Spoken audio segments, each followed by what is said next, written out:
Hello বন্ধুরা, আবারও একটা ভিডিও নিয়ে আসলাম আপনাদের মাঝে। আজকে শুক্রবার, তাই মনে করলাম যে আজকে মোরগ পোলাও রান্না করব।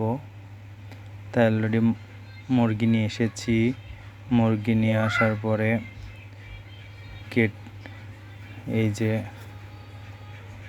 আমি বাটির ভিতরে টক দই নিয়েছি। টক দইটা একটু নাড়া দিতে হবে, কারণ টক দইটা নাড়া দিলে এটা ফেটে ভালো সুন্দর হয়ে যাবে, এজন্যে। তারপর একটু মরিচের গুঁড়া নিয়ে নাড়া দিয়েছি। তারপর একটু লবণ নিলাম, লবণটা নিয়ে একটু ভালো করে মিক্সড করে নিলাম। আসলে কিভাবে রান্না করে আমি জানি না, কিন্তু আজ আমার লাইফে ফার্স্ট। তারপরে চিকেনগুলো একের পর এক দিয়ে দেব এই হচ্ছে টক দইয়ের ভিতরে। আর এই টক দইয়ের ভিতরে চিকেনগুলো সুন্দরভাবে মিক্সড করলে অনেক কিছু টেস্ট, বিশেষ করে টেস্ট হবে একটু। তাই একটু ভালো করে মিক্সড করে নিচ্ছি। আসলে রান্নাটা কেমন হবে জানি না, তারপরেও আজ শুক্রবার বিধায় চেষ্টা করলাম সবাইকে একটু রান্না করে খাওয়ানোর জন্য, এই আর কি। তাই মনে করলাম ভিডিওটা আপনাদের সঙ্গে শেয়ার করি। এটা ভালোভাবে একটু মিক্সড করে নেওয়ার পরে প্রায় 1 ঘন্টা না হলেও আধা ঘন্টা মতো মিক্সড করে রেখে দিলে পরিপূর্ণ জিনিসগুলো এর ভিতরে ঢুকে যায় এবং ফ্লেভারটা ভালো আসে। তারপরে রান্না শুরু করার জন্য আমি চুলায় এসেছি।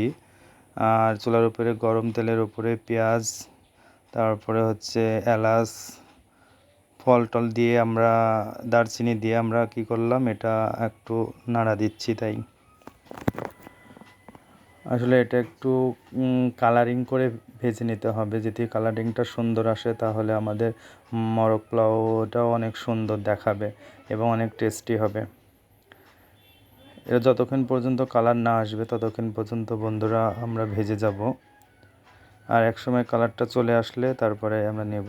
এখানে দেখো আদা বাটা, তারপর পেঁয়াজ বাটা, রসুন বাটা, তারপরে বাদাম বাটা, এগুলো অল্প অল্প করে আমি এগুলো দিয়ে মিক্স করে ঢেলে দিয়েছি। তারপর যতক্ষণ পর্যন্ত তেলটা আলাদা না হবে ততক্ষণ পর্যন্ত আমরা এগুলো জাল দিতেই থাকবো। একসময় তেলটা আলাদা হয়ে গেলে আমরা কিছুক্ষণ ধরে দেখব, দেখার পরে চিকেনগুলো আমরা এর ভিতরে দিয়ে দেবো একের পর এক। চিকেনটা যেগুলো আমরা আধা ঘন্টার মতো ম্যারিনেট করে রেখেছিলাম সেটা আমরা একের পর এক এগুলো দিয়ে চুলার উপরে মিক্স করে নেব। আর আমি মাটির চুলায় রান্না করতেছি, আপনারা যদি গ্যাসে রান্না করেন তাহলে চুলার হিটটা একটু আস্তে দিয়ে তারপরে ইয়ে করবেন। আর বাদবাকি যেই টক দইটুক ছিল আমি সম্পূর্ণ দইটাই ওর ভিতরে ঢেলে দিলাম। তারপরে সামান্য একটু পানি দিলে আপনারা দেবেন, আমি দেব না। যদি আপনারা সামান্য পানি দেন তাহলে আপনাদের মতো এগুলো দেখে নেবেন। সম্পূর্ণটা একভাবে রাখবো, আগে উল্টাবো না। যেভাবে আমরা চিকেনটা দিব সেভাবে রেখে দেব। জাস্ট 5 থেকে 6 মিনিট পর একটু জাল দিয়ে তারপরে চিকেনটা উল্টাই দেব। তাহলে নিচে কাঁচা থাকবে না এবং ভিতরে অনেক যেগুলো মরিচ, ঝাল গুঁড়া এগুলো আছে এগুলো ভালোভাবে ওর ভিতরে ঢুকে যাবে, এই জন্যই ভালো লাগবে এগুলো। এবার একের পর এক দেখেন বন্ধুরা, আমি উল্টাই দিচ্ছি। আসলে একটা সুন্দর ফ্লেভার আসছে। ফ্লেভারটা মানে করে আমার মজা লাগতেছে আরও, যে আসলে মনে হয় অনেক টেস্টি হবে। তারপরে কাঁচা মরিচ, 5 টুকরো কাঁচা মরিচ দিয়ে দিচ্ছি।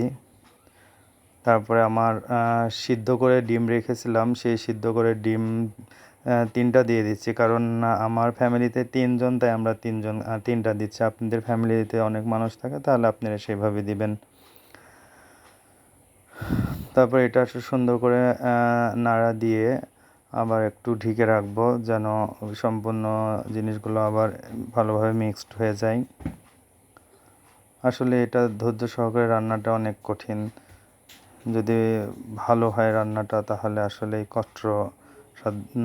কষ্টটা সফল হবে, এই আর কি। তারপরে সিদ্ধ হওয়ার পরে আমি এগুলো একের পর এক তুলে রাখছি। দেখো বন্ধুরা, তোমরা এইভাবে এগুলো তুলে রাখবা। তুলে রাখার পরে বাকি যেই প্রসেসিং করবা সেটা হচ্ছে যে বাকি যেই ঝোলটুক বা ইয়াটুক থাকবে সেটুক অর্ধেক তোমরা বাটির ভিতরে রেখে দেবা। আর অল্প একটু পোলাও চাউল ভাজার জন্য রেখে দেবা। তাই অলরেডি আমি হচ্ছে পোলাও চাউল ধুয়ে আমি রেখে দিয়েছি বাটির ভিতরে।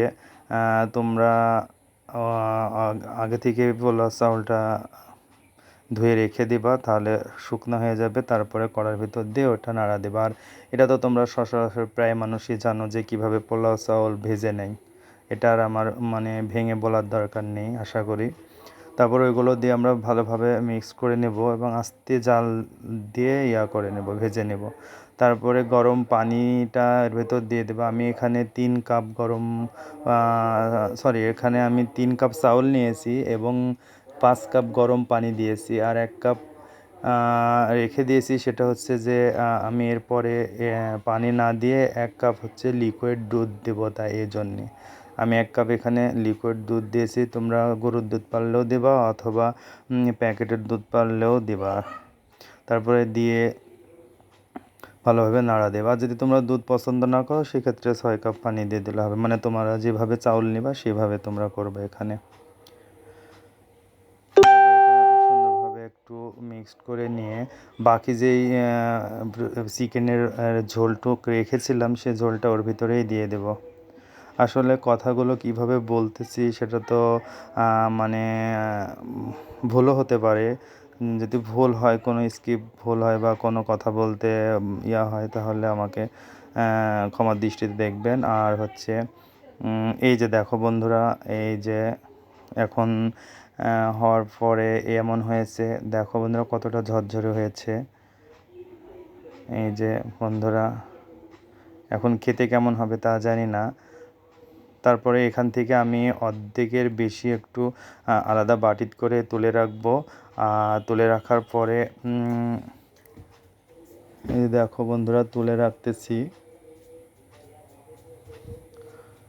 তুলে রাখার পরে যে চিকেনগুলো ছিল সেই চিকেনগুলো একের পর এক ডিম সহকারে আমি উপরে দিয়ে দেব। তোমরা যেভাবে পারো সেভাবে দেবে, কারণ এক একজন এক একভাবে দিতে পারে। এটা আমি এভাবে জানি এবং শিখেছি, এজন্য আমি এভাবে দিচ্ছি। তাই এগুলো দেওয়ার পরে যেগুলো আমি ভাত তুলে রেখেছিলাম সেই ভাতগুলো হচ্ছে এই চিকেনের উপরে দিয়ে দেব। আর চিকেনের উপরে এমনভাবে দেবো আলতোভাবে যেন চিকেনগুলো ভেঙে না যায়। সুন্দরভাবে দিয়ে এটা চারিদিকে সমান করে গুছিয়ে সুন্দর করে পরিপূর্ণভাবে রেখে দেব এটা। তারপরে বেরেস্তাগুলো হচ্ছে এর আগে থেকে আমি করে রেখেছি। বেরেস্তাগুলো এর উপরে হালকা করে ছিটাই দেব, তাহলে কালারটা অনেক সুন্দর আসবে মোরগ পোলাও। আর আমার লাইফে আজকে ফার্স্ট মোরগ পোলাও রান্না করা, জানি না কেমন হবে। তারপরেও যদি ভালো লাগে অবশ্যই আমার ভিডিওটা সাবস্ক্রাইব করে রাখবেন এবং পাশে থাকা বেল আইকনটি অবশ্যই ক্লিক করে দেবেন। আর লাইক কমেন্ট অবশ্যই জানাবেন।